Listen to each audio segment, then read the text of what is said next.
higit pang mapalakas ang ugnayan ng kapulisan at mamamayan, nagsagawa ng community outreach program at information drive ang mga tauhan ng Arpicado NCR, katuwang ang DICAD Eastern Police District, Pasig City Police Station at Force Multiplier ng Barangay Pinagbuhatan, Pasig City. Layunin ng aktibidad na palawakin ang kaalaman ng komunidad tungkol sa mahalagang batas at isyu ng lipunan. Nagbigay ang kapulisan ng mga lecture ukol sa Anti-Terrorism Law, Safe Space Act, Violation Against Women and Children's Act, Drug Awareness at Anti-Fencing Law. Kasabay nito na mahagi rin ng information, education, and communication materials at food pack sa tinatayang 325 residente ng barangay. Sa kanyang mensahe, binigyan diin ni Police Major Leomar V. Vicente, Admin PCO ng Eastern Police District DICAD, ang kahalagahan ng pagtutulungan ng komunidad at kapulisan upang mapanatili ang kapayapaan at kaayusan sa lungsod. Mga kababayan, magandang umaga. Nandito po kami sa Sitio Ilugin, Barangay Pinagbuhatan, Pasig. At makita nyo naman sa ating likuran, nandito yung mga residente ng Barangay Pinagbuhatan. At tayo ay may community engagement, no?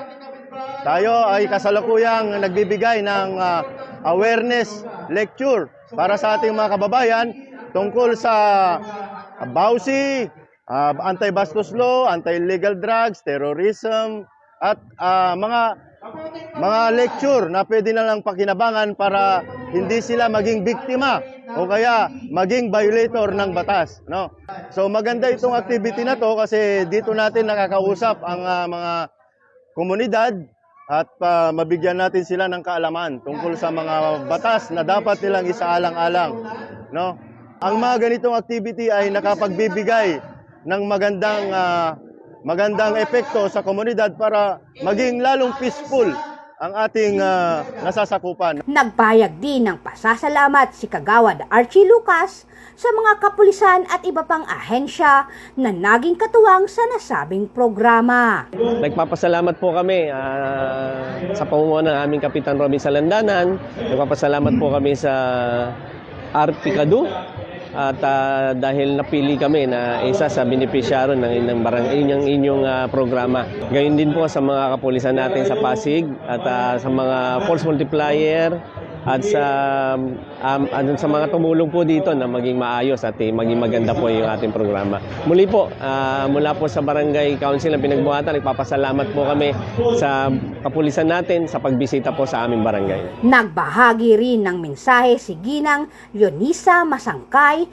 residente ng lugar. Nagpapasalamat po ako sa araw na ito na ang ating kapulisan po ay nagpatupad po sila ng programa para ituro po sa atin ang kaalaman na hindi natin sila dapat kakatakutan. Sila po yung ating partner, kakampi sa buhay. Ang dapat natin katakutan po ay ang mga masasamang tao. Hindi po sila, kasi kaibigan po natin sila. Sa 911 na po tayo tatawag para po na mas matugunan agad ng ating mga problema. Ang mamensahe po sa mga pulis, sa ating mga kapulisan, alam ko po napakabuti na ating kapulisan, din naman lahat po na nasasangkot sa masamang gawain. Marami pa rin po ang mas mabubuting kapulisan natin at mapagmahal sa mamamayan. Kaya tulungan po natin sila na mapanatili ang kaayusan, katahimikan, kapayapaan sa ating lugar.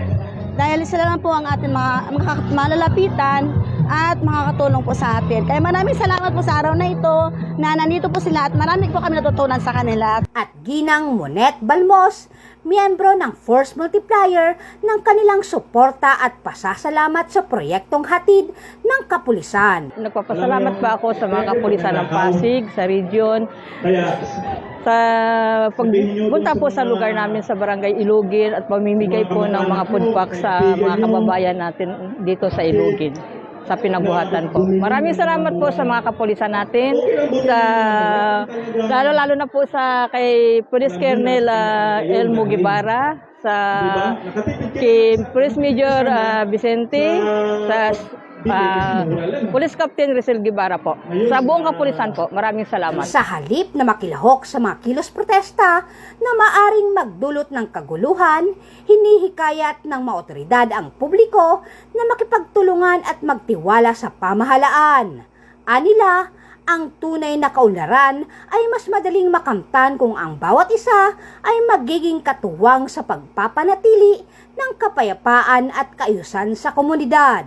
Mula dito sa Metro Manila, ako po ang inyong PNN correspondent, Patrolwoman Ivy Corporal, alagad ng batas, tagataguyod ng Balitang Pulis.